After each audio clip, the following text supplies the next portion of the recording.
Assalamualaikum warahmatullahi wabarakatuh. Waalaikumsalam warahmatullahi wabarakatuh. Saya doakan ibu-ibu yang lebih semangat lagi menjawab salamnya, semoga disehatkan badannya. Yang sedang sakit Allah sembuhkan sakitnya. Assalamualaikum warahmatullahi wabarakatuh.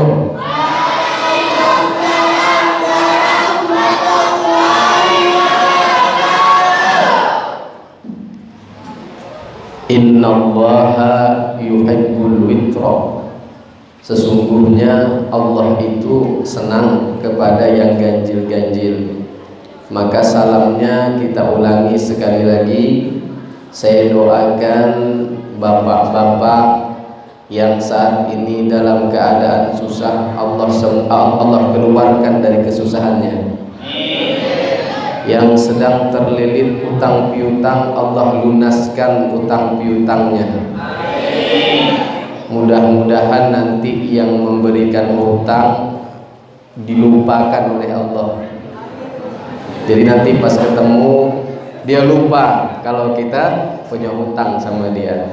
Wassalamualaikum warahmatullahi wabarakatuh.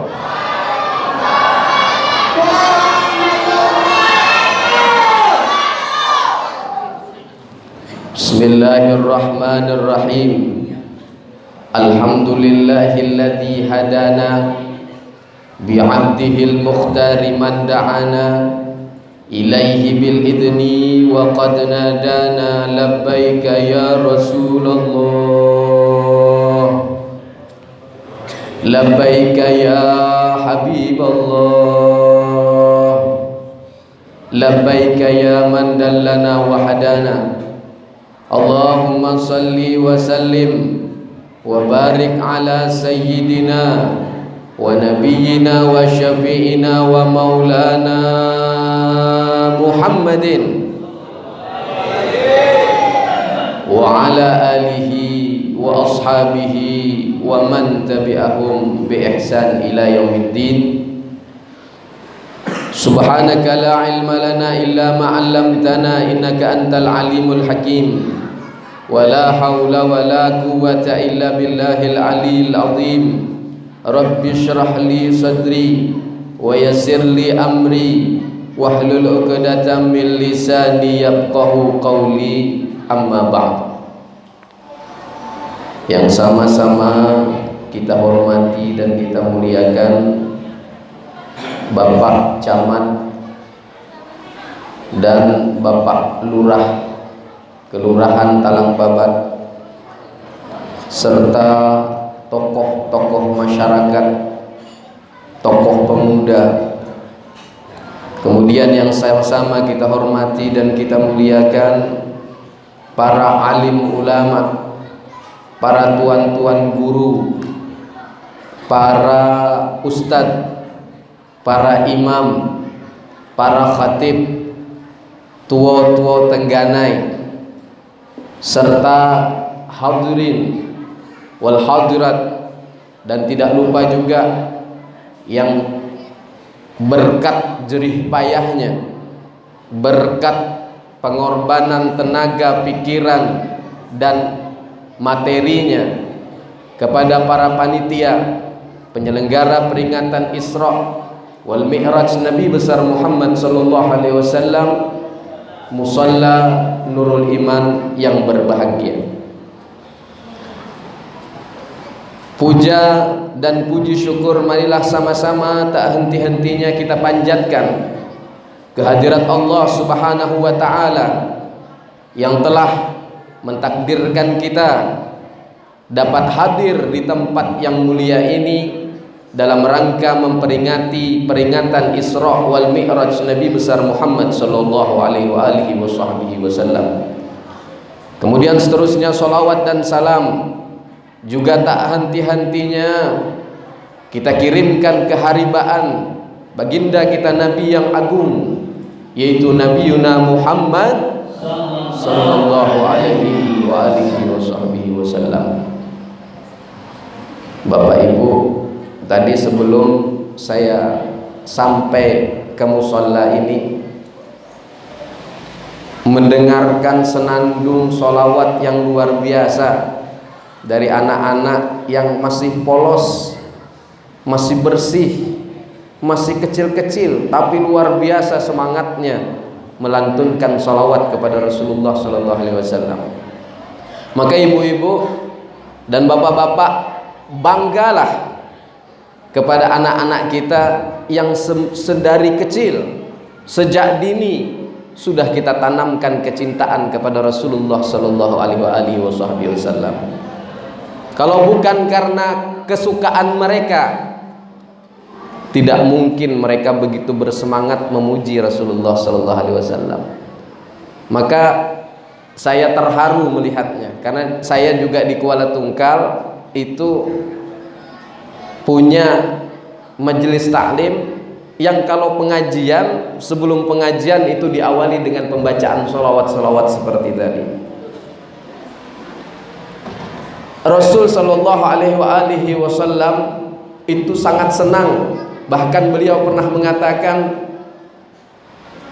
yang paling dekat denganku nanti di yaumil akhir, di surganya Allah, adalah mereka yang paling banyak bersolawat kepadaku. Jadi bapak-bapak melihat anak-anaknya bersolawat itu merupakan sebuah anugerah yang luar biasa. Maka hendaklah acara, kegiatan, atau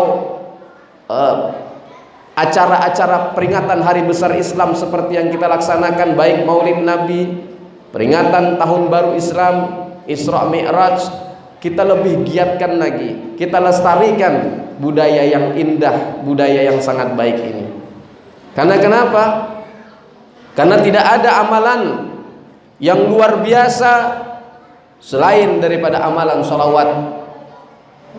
Kenapa dikatakan luar biasa Bapak Ibu?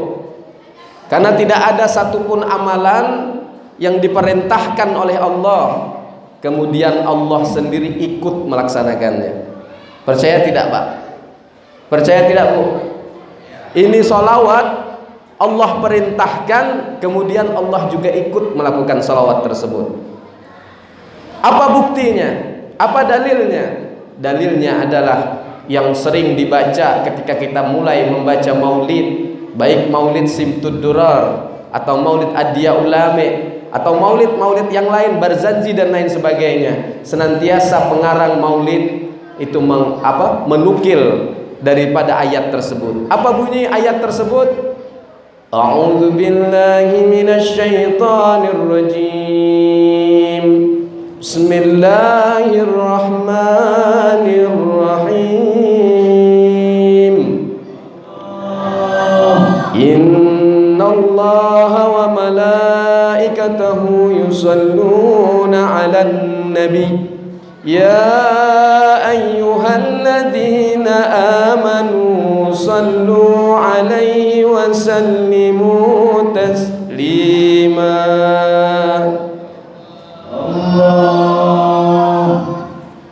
Kata Allah di dalam Al-Quran, innallaha, sesungguhnya Allah. Ini kalimat inna kalau dalam bahasa Arab itu artinya kalimat penekanan. Innallaha, kata Allah, sesungguhnya Allah, sesungguhnya aku, kata Allah. Wa malaikatahu, dan malaikat-malaikatku, kata Allah, yusalluna 'alan nabi, bersalawat kepada Nabi Muhammad sallallahu alaihi wasallam. Coba lihat redaksi ayatnya Bu, coba lihat susunan ayatnya. Didahulukan kalimat innallaha, kata Allah, ini aku, kata Allah, dan malaikatku bersalawat kepada Nabi besar Muhammad sallallahu alaihi wasallam. Setelah Allah bersalawat, kemudian malaikatnya bersalawat, baru Allah suruh hamba-hambanya yang beriman bersalawat. Biasanya Bu, kalau satu pekerjaan, satu perintah itu kalau dikerjakan dicontohkan terlebih dahulu. diteladankan terlebih dahulu, berarti perintah itu bukan perintah sembarangan. Berarti perintah itu adalah perintah yang luar biasa.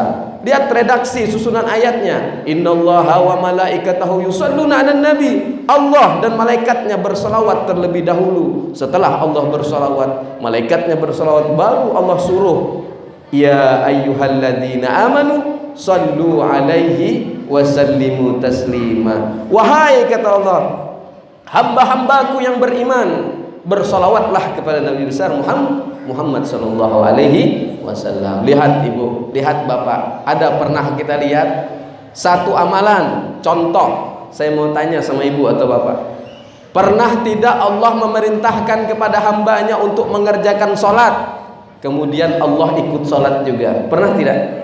Pernah kita dengar para kiai, para ulama, para habaib, para ustadz ketika menyampaikan ceramah, ada Allah memerintahkan hambanya untuk mengerjakan sholat, kemudian Allah ikut sholat juga? Ada pernah dengar bapak?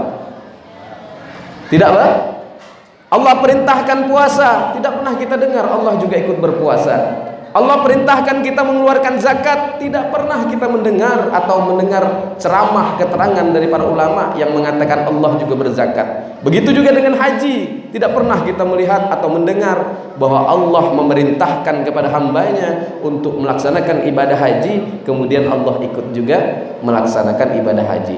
Hanya salawat satu-satunya amalan, hanya salawat satu-satunya perintah yang mana Allah di situ ikut melaksanakan perintahnya itu sendiri.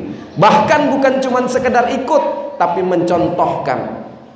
Lihat redaksinya tadi, diawali dengan Allah, kemudian malaikatnya, kemudian diteruskan diseru kepada hamba-hambanya untuk bersolawat kepada Rasulullah sallallahu alaihi wasallam. Maka luar biasa, ini sesuatu yang luar biasa. Ini kita supaya tidak ngantuk. Nanti anak-anak yang ada di sana, saya lihat sudah mahir betul main kompangnya, main hadrahnya. Jadi sekali-kali nanti di tengah-tengah saya menyampaikan tausiah, kita nanti salawatan. Siap yang di sana? Tim hadrahnya siap? Sallu ala Nabi Muhammad. Kita salawatan dulu ya, biar rame, biar peringatan malam hari ini tercium di langit sana oleh para penduduk langit. Oh, di sini wangi. Walaupun ya sederhana, tapi luar biasa nilainya di sisi para penduduk langit. Insya Allah. Ya ashiqal Mustafa abshir binailil muna. Ya ashiqal Mustafa abshir binailil muna. Wataraka kasus sofa sofa sofa. Wa taba wa abdul hana. Wataraka kasus sofa. Wa taba wa abdul hana. Sama-sama. Ashiqal abshir binailil muna. Ya ashiqal Mustafa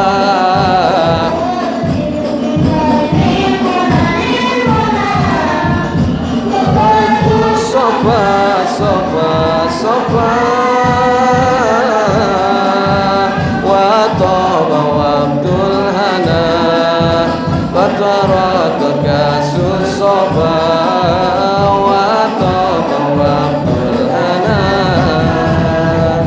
Nurul jamali bada min wajhi syamsil huda. Nurul jamali bada sil huda min wajhi syamsil huda.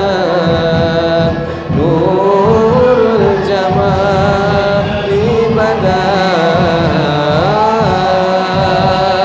min wajhi syamsil huda.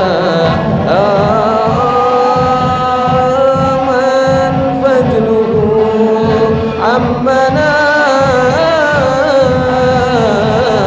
Man fadluhu ammana.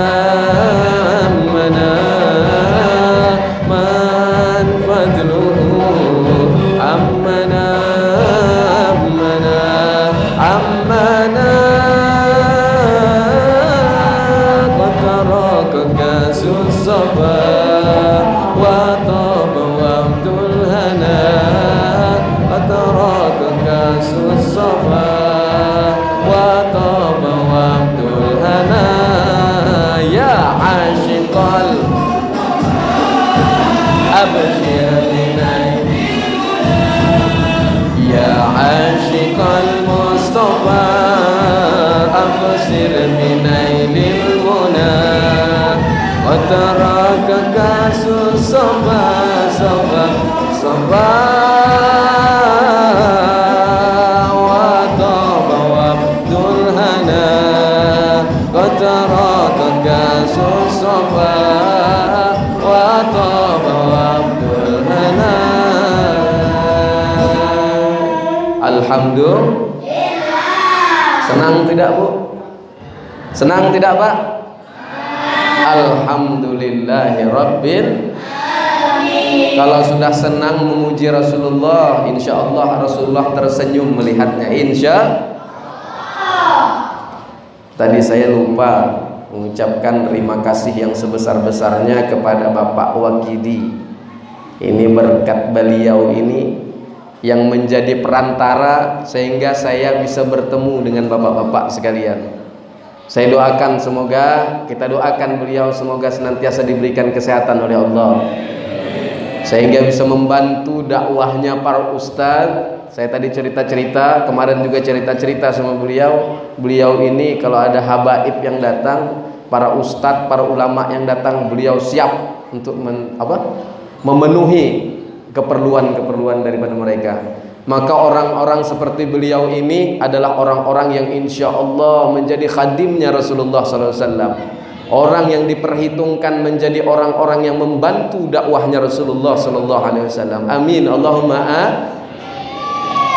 Baiklah Bapak Ibu sekalian yang dimuliakan Allah, kita masih berbicara tentang keutamaan daripada sholawat tadi.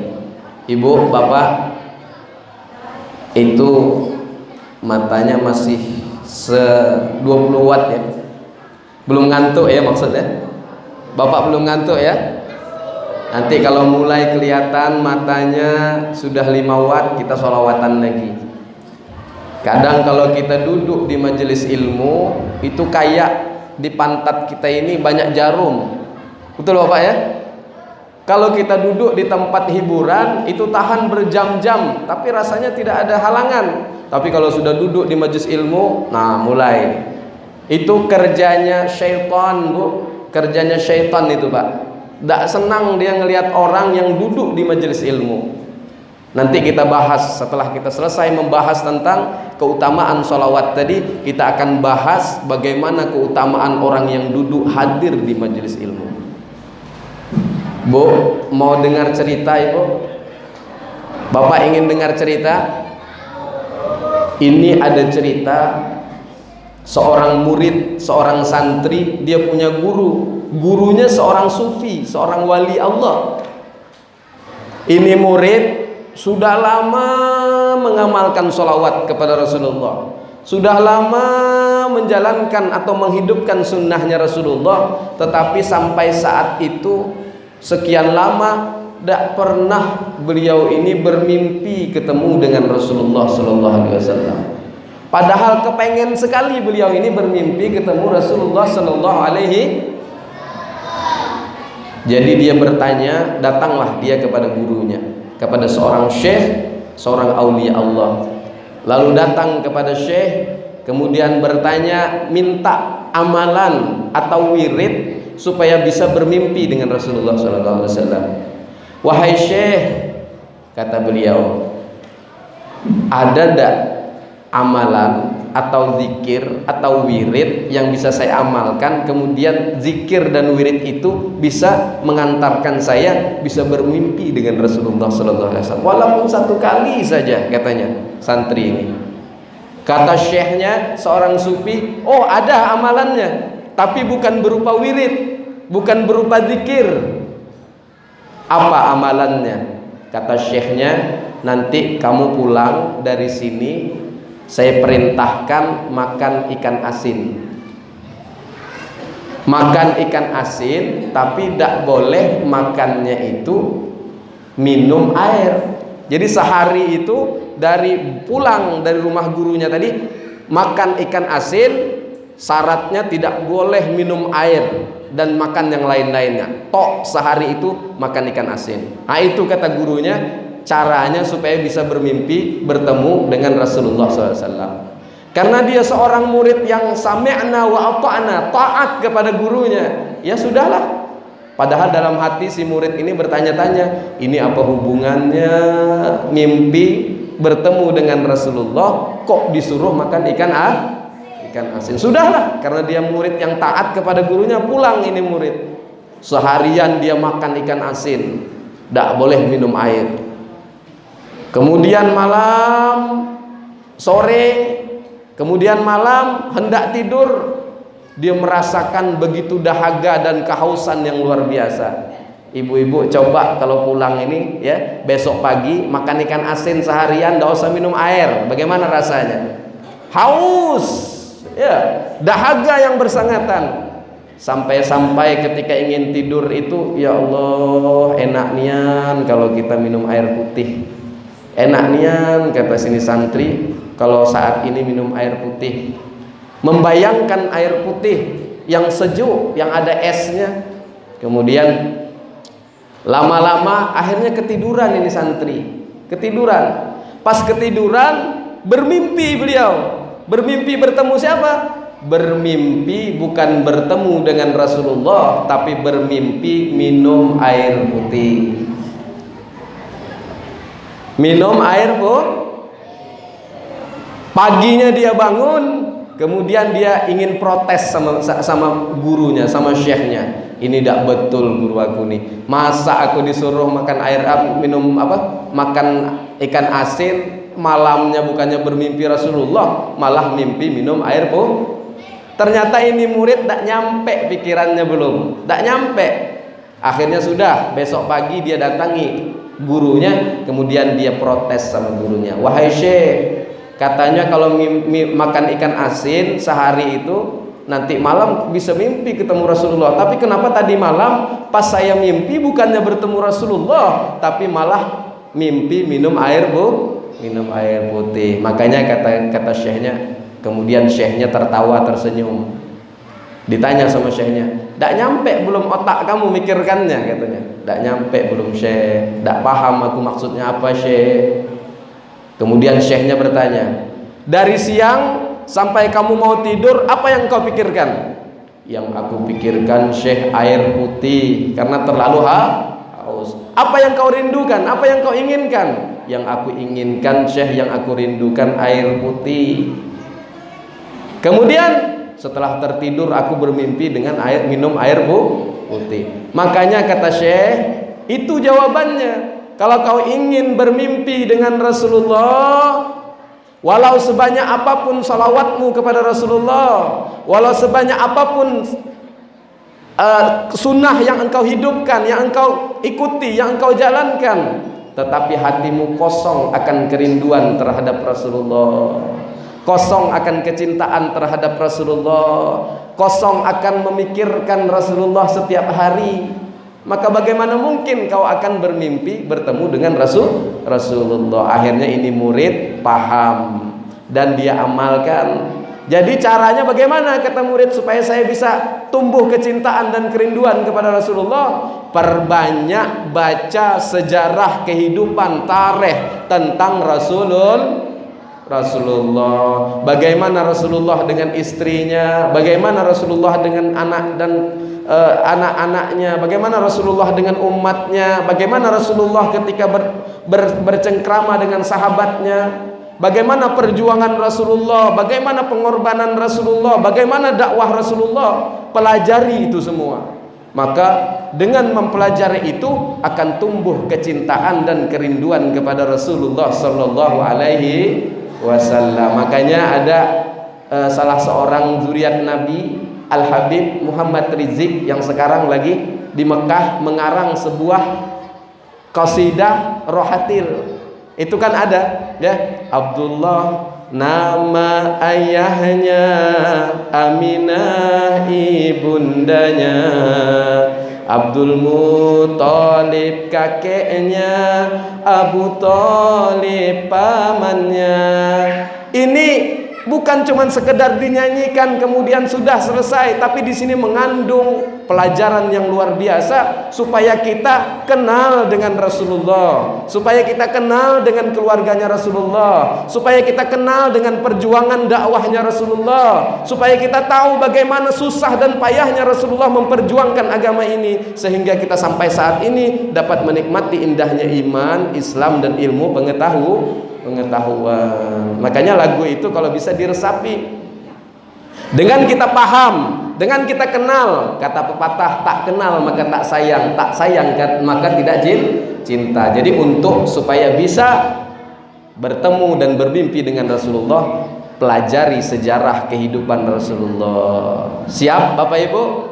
Apalagi zaman internet sekarang ini, kalau mau cari sejarah Rasulullah tinggal cek, tinggal klik Google akhlak Rasulullah dengan istrinya, banyak, langsung cari, langsung kita baca, maka akan tumbuh kecintaan kita kepada Rasulullah Sallallahu Alaihi Wasallam. Sudah paham ya Bu ya? Bagaimana supaya kita mendapatkan kecintaan akan Rasulullah? Perbanyak mempelajari kehidupan atau riwayat hidup Rasulullah Sallallahu Alaihi Wasallam. Selesai satu pembahasan tentang sholawat. Kemudian janji saya tadi tentang majelis ilmu. Itu kan kalau kita biasanya duduk di pengajian, baru beberapa menit itu rasanya pantat kita nih macam dicucuk-cucuk sama jarum, ya. Tapi kalau duduk di tempat hiburan, tahan berjam-jam, ya. Ini bahasa tungkal nih, tahan berjam-jam, bahasa tungkal, ya. Nah, tapi ketika kita datang ke majelis ilmu, wah, baru 5 menit sudah mulai.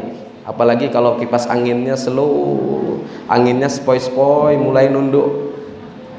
Nunduk yang pertama masih separuh, nunduk yang kedua ke bawah, kemudian tidak tahu cerita lagi. Nanti pas selesai, wabillahi taufik wal hidayah, wassalamualaikum warahmatullahi wabarakatuh, baru terbangun. Wah, cepatnya lagi Ustadz nih ceramah, katanya. Padahal sudah berjam-jam Ustadznya ceramah, tapi dia tertidur. Nah, ini adalah gawenya syaitan, Bu. Gawenya syaitan. Dia tidak ingin, tidak suka umat Nabi Muhammad itu rajin hadir di majelis ilmu.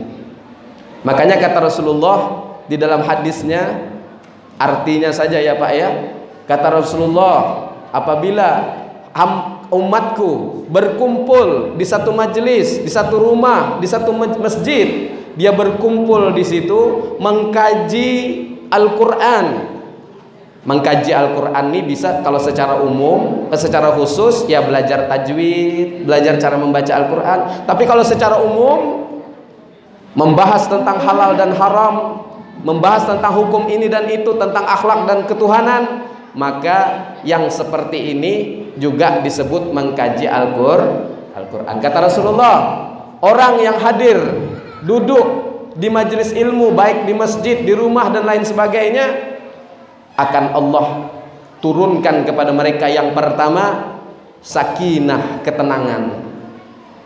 Akan Allah turunkan yang pertama sakinah, ketenangan. Maka kita tidak pernah melihat orang yang pengajian kemudian di situ ibu-ibunya ya bertengkar, atau ibu-ibunya ya saling ejek mengejek. Ada pernah Bu? Atau di majelis itu lihat ibunya saling apa namanya tuh, kalau perempuan biasanya kalau kelahi ya tarik-tarik rambut ya, tidak pernah kita lihat. Atau bapaknya saling berpanas-panasan, bertengkar di majelis ilmu, tidak pernah. Kenapa? Allah kasih sakinah dan ketenangan di dalam satu majelis tersebut. Yang kedua, majelis ilmu itu Allah turunkan kepada mereka rahmat. Rahmat itu Allah tuh ya, kalau senang dengan hambanya akan diberi rahmat. Yang ketiga, Allah banggakan, Allah puji-puji, Allah sebut-sebut orang yang hadir di majelis ilmu. Apa yang disebut-sebut Allah? Itu hambaku, kata Allah. Di langit sana Allah puji-puji dia di hadapan para malaikat. Ini Bu, luar biasa. Jadi Ibu hadir di sini mendengar atau tidak paham dan lain sebagainya, tetap mendapatkan yang tiga ini. Yang pertama, sakinah, ketenangan. Yang kedua, dilengkapi rahmat Allah. Yang ketiga, Allah bangga-banggakan hamba-hambanya yang duduk khusyuk di majelis ilmu. Paham ya Pak ya? Insya Allah bisa dipahami. Kemudian ini saya sebelum kesini tadi agak sedikit pusing juga. Tadi ngomong-ngomong sama kawan-kawan di mobil. Saat ini di mana-mana beritanya tentang corona terus. Ya. Lihat Facebook corona, lihat WA corona, lihat TV, semua stasiun televisi corona. Ya. Tapi pas lihat dompet merana. Lihat TV corona, lihat Facebook corona, lihat dengar radio corona, lihat dompet merah. Ini susah kita Pak ya. Saya di Tungkal itu, waduh, sekarang ini Tungkal dibatasi, tidak tahu kalau di Muara Sabak ya Pak ya. Di Tungkal ini tempat keramaian sudah dikasih garis polisi, tidak boleh diadakan acara di situ, tidak boleh ada perkumpulan di situ. Ya, taman PKK yang biasanya kita senang-senang sama keluarga, bawa keluarga di situ foto-foto, sekarang dikasih polisi, garis polisi, tidak boleh hadir di situ. Ya, mudah-mudahan di Tungkal jangan sampai juga sholat Jumat diliburkan. Ini benar Pak, di Jakarta sholat Jumat sudah dilibur. Saya kemarin sebelum berangkat ya, hari Jumat melihat di televisi itu Masjid Istiqlal jam 12.00 diliburkan sholat Jumat. Allah. Tapi kita tidak bisa, karena ini juga melihat kondisi. Ini para ulama juga ya memberi fatwa mungkin berdasarkan pertimbangan dan ijtihad masing-masing.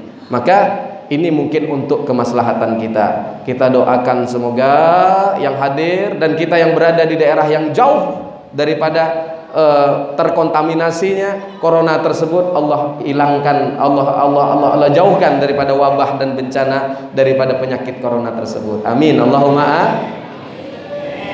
Tapi kalau di sini tidak ada Pak ya. Pemdanya tidak ada memberlakukan, tidak boleh ada perkumpulan ini. Bahkan kami tanggal 11 nanti mau mengadakan tabligh akbar, itu terancam batal acaranya karena tidak diizinkan oleh pemerintah. Ngadakan acara begini Bu, kumpul-kumpul begini tidak diperbolehkan, tidak dapat izin dari pemerintah. Naudzubillah min zalik. Semoga kita cepat-cepat dikeluarkan oleh Allah dari segala macam bencana, musibah, wabah yang melanda kita. Ada dua hal manusia menyikapi daripada datangnya musibah atau wabah seperti ini.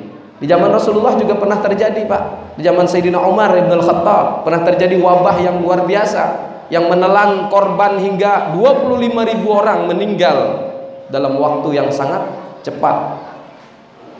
Ada dua cara orang menyikapi daripada musibah, wabah, penyakit seperti ini.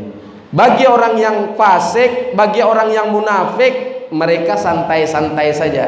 Artinya santai-santai saja, tidak ada melihat kepada dirinya atau tidak ada introspeksi diri.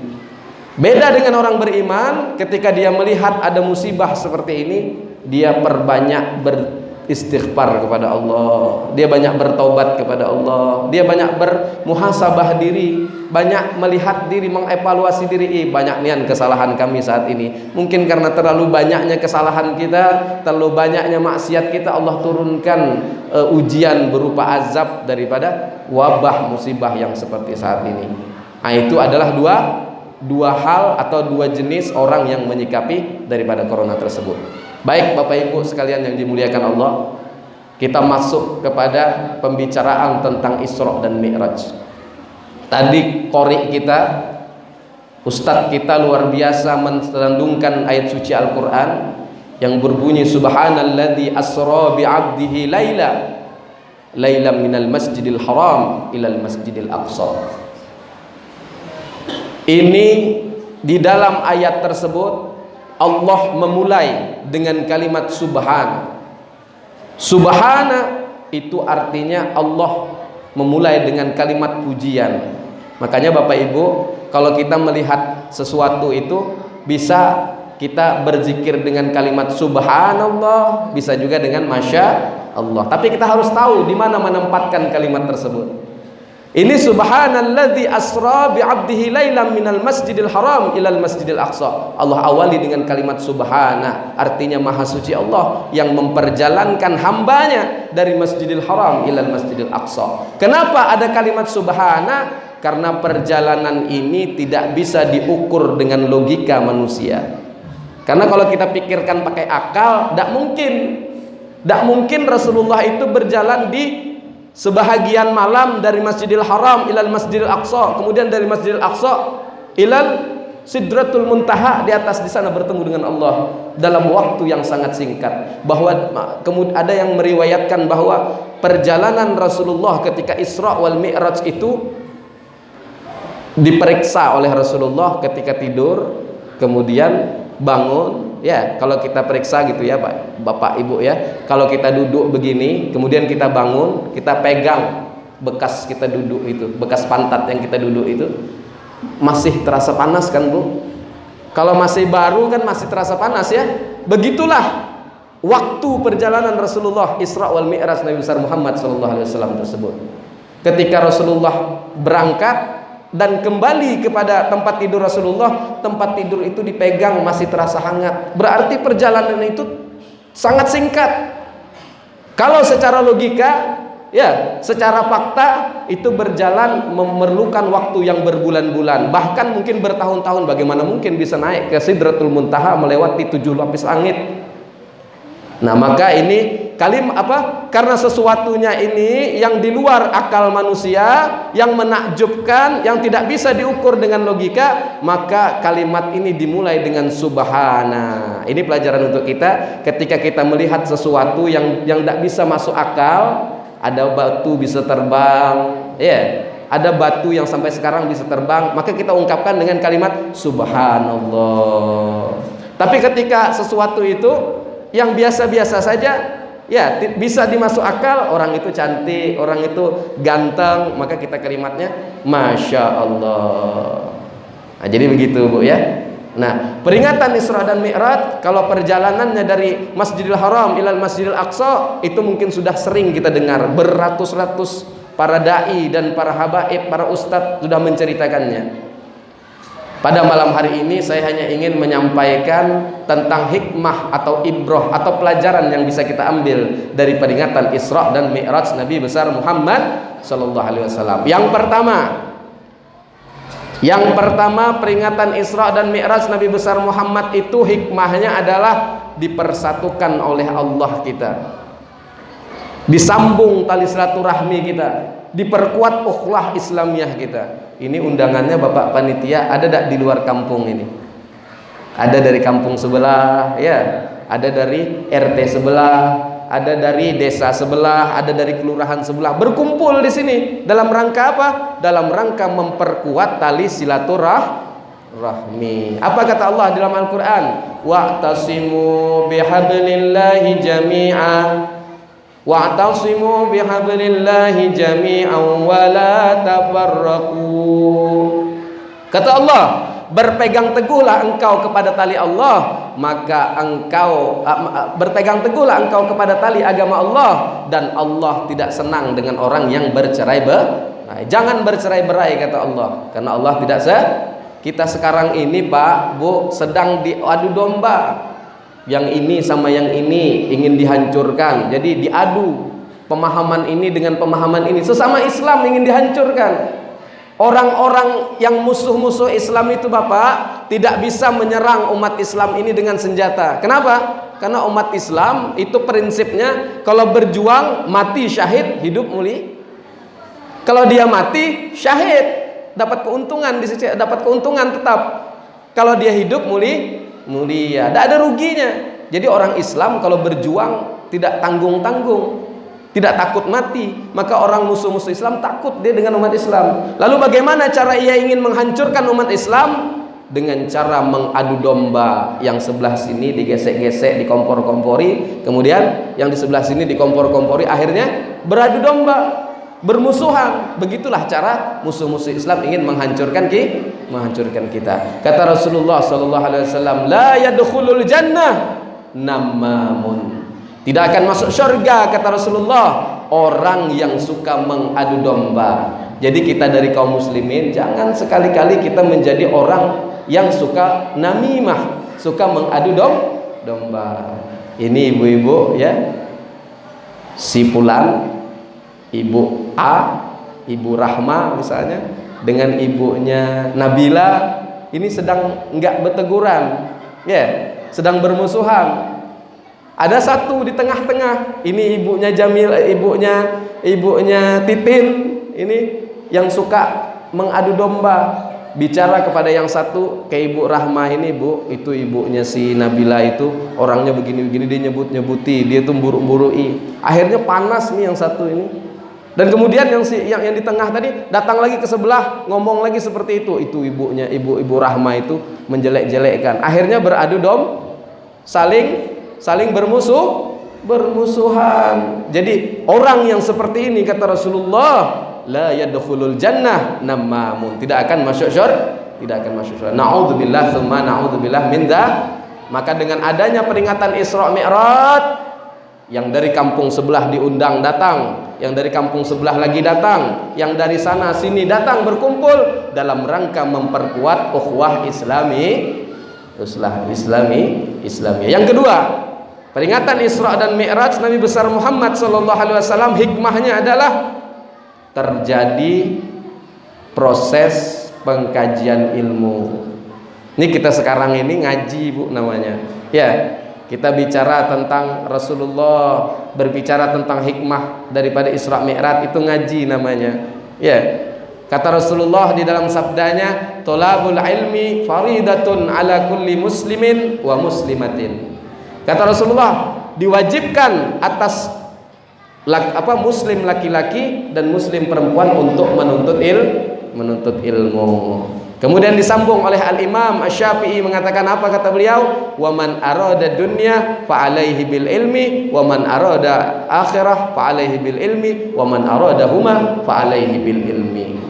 Kata Imam Syafi'i, wa man arada dunya, siapa yang ingin gampang, siapa yang ingin mudah, siapa yang ingin tidak diperbodohkan di dunia, maka hendaknya dengan ilmu. Kalau kita hidup gampang di dunia, bu, harus pakai ilmu. Ilmunya ilmu apa? Ilmu dunia. Ada ilmu dunia itu macam-macam. Ada ilmu kesehatan, ya, ada ilmu kejiwaan, ada ilmu biologi, IPA, geografi, perbintangan dan lain sebagainya. Ini perlu kita pelajari. Ada ilmu bahasa Inggris, nah itu perlu dipelajari. Ini ada cerita, bu, mau dengar cerita, pak? Mau dengar cerita? Ada seorang suami dan istri, dia tidak punya anak, pak, tidak punya anak, bu. Ini dia tinggalnya di kampung, tapi kedua suami istri ini dia punya banyak kebun sawitnya di mana-mana. Sehingga kalau panen berlimpah itu duitnya, berlimpah hartanya. Jadi pernah satu ketika ini ibu sama bapak suami istri ini, nanti dia punya rencana sama suami istri ini, nanti satu saat kita itu pengen pengen makan enak lah. Ya, anggap aja dia tinggalnya di Sabah. Itu sawitnya di ujung sana, ada kebun sawitnya, di situ ada sawitnya. Kalau dia panen berlimpah hartanya. Nah, pengen makan enak, cari-cari di pasar Sabak sini restoran yang paling mantap tidak ada. Restorannya restoran apa? Restoran internasional.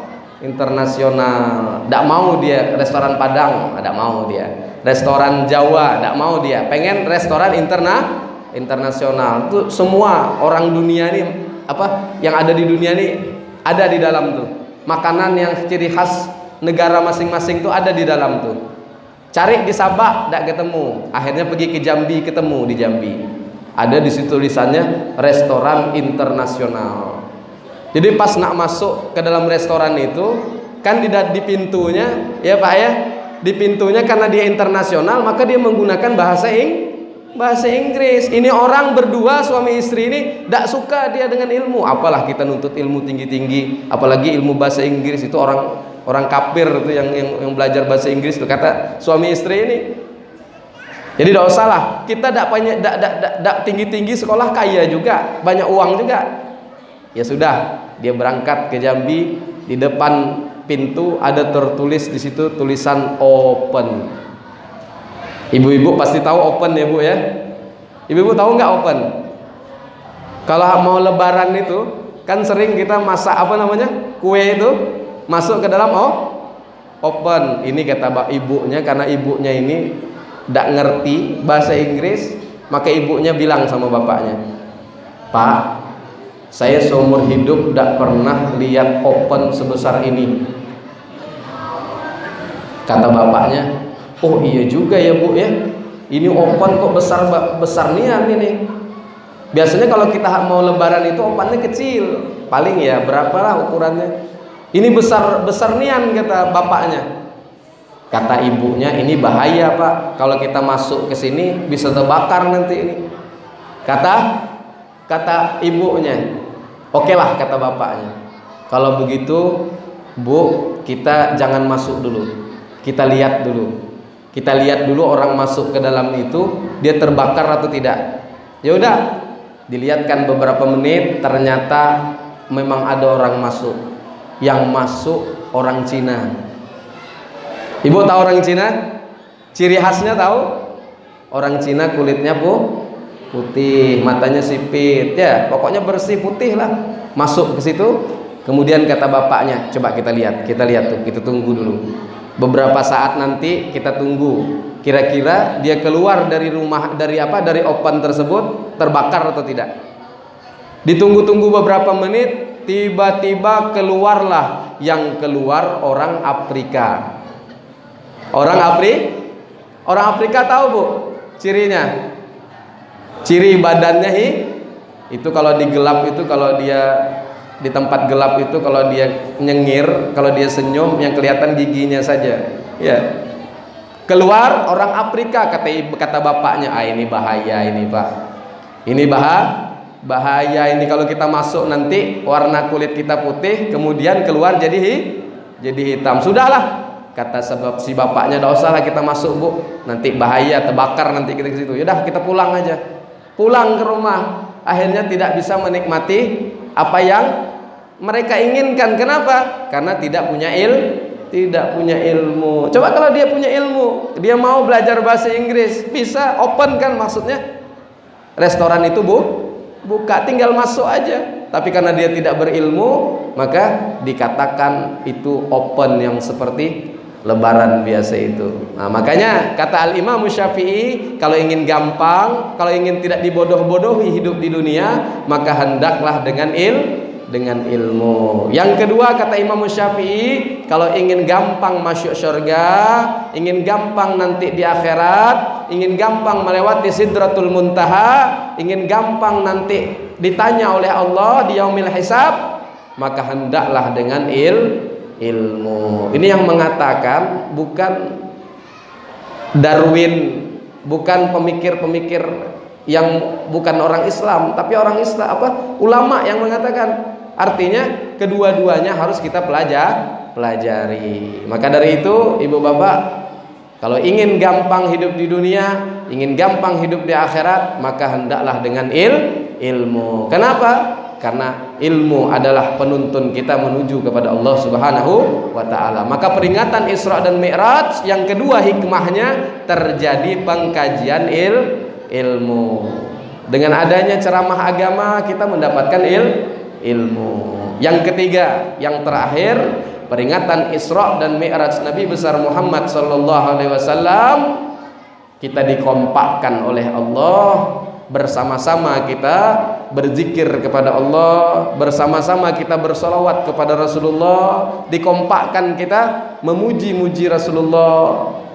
Ini adalah hikmah yang beramal, diserempakkan, dikompakkan kita beramal kepada Allah Subhanahu wa ta'ala. Maka tidak bisa dikatakan peringatan seperti ini peringatan yang buruk atau peringatan yang tidak diajarkan oleh Rasulullah. Hakikatnya memang tidak pernah ada di zaman Rasulullah diperingati peringatan seperti ini. Namun kalau kita kaji secara mendalam, isi dari peringatan itu adalah kita sama-sama membangun, menyambung tali silaturahmi, memperkuat ukhuwah Islamiyah. Kemudian ada di situ proses pengkajian ilmu, dan di situ kita ada proses bersama-sama beramal, kompak memuji Rasulullah, kompak berzikir kepada Allah Subhanahu wa taala.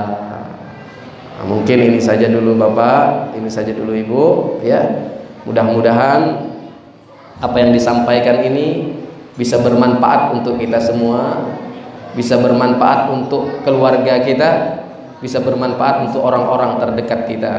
Doakan saya bersama teman-teman pulang dari tempat ini bisa selamat sampai tujuan.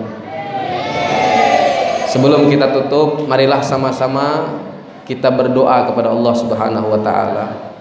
Sembari mulut kita, lisan kita mengucapkan ya Allah, ya Allah, ya Allah, hadirkan di hati kita keinginan kita, hadirkan di hati kita segala hajat dan keperluan kita. Hadirkan semua keperluan kita kepada Allah Subhanahu wa taala. Sembari lisan ini mengucapkan ya Allah, ya Allah, ya Allah, kita angkat tangan kita memohon kepada Allah apa-apa yang kita inginkan, apa-apa yang kita harapkan, apa-apa yang kita butuhkan, apa-apa yang kita hajatkan. Mari bersama-sama. Ya Allah, ya Allah, ya Allah, ya Allah. Ya Allah, ya Allah, ya Allah, ya Allah, ya Allah, ya Allah, ya Allah, ya Allah, ya Allah,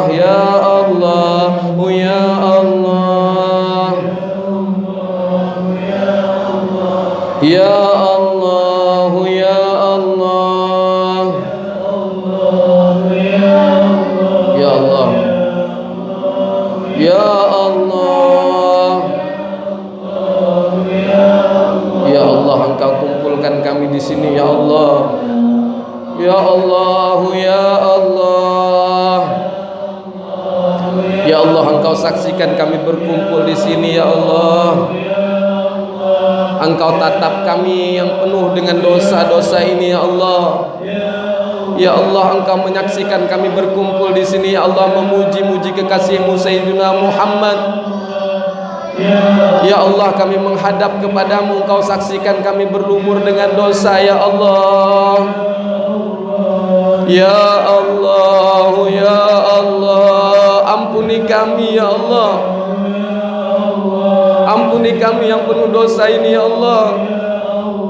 Ya Allah, Engkau yang maha memperhatikan hamba-hambanya.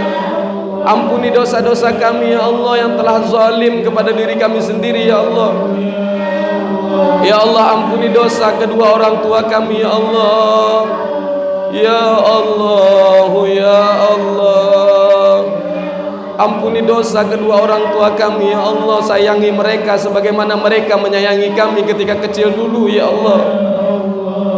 Ya Allah, ya Allah, ampuni guru-guru kami ya Allah yang telah memperkenalkan kami untuk kenal kepada Nabi-Mu Muhammad sallallahu alaihi wasallam. Ya Allah, kalau bukan kepadamu kemana lagi kami meminta ampun ya Allah. Ya Allah, ya Allah, ya Allah, ya Allah, ampuni kami ya Allah. Ampuni saudara-saudara kami yang masih bergelimang dalam kemaksiatan. Beri petunjuk kepada mereka ya Allah agar bisa menikmati indahnya berkumpul di majlis ilmu-Mu ya Allah. Berikan di hati mereka hidayah supaya nikmat dalam beribadah kepadamu ya Allah. Ya Allah, ya Allah, ya Allah, ya Tuhan kami, ampunilah dosa-dosa orang-orang yang telah pernah menzalimi kami ya Allah. Ampunilah mereka-mereka yang mungkin tidak tahu karena kebodohannya, karena ketidakpunyaan ilmunya sehingga mereka menzalimi kami ya Allah.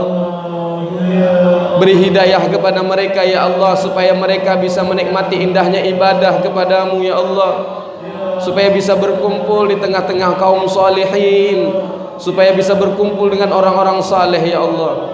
Ya Allah, Ya Allah, Ya Allah, Ya Allah, Ya Allah, Ya Rahman, Ya Rahim, Ya Allah, Ya Rahman, Ya Rahim, Ya Allah, Ya Rahman, Ya Rahim, La ilaha illallah.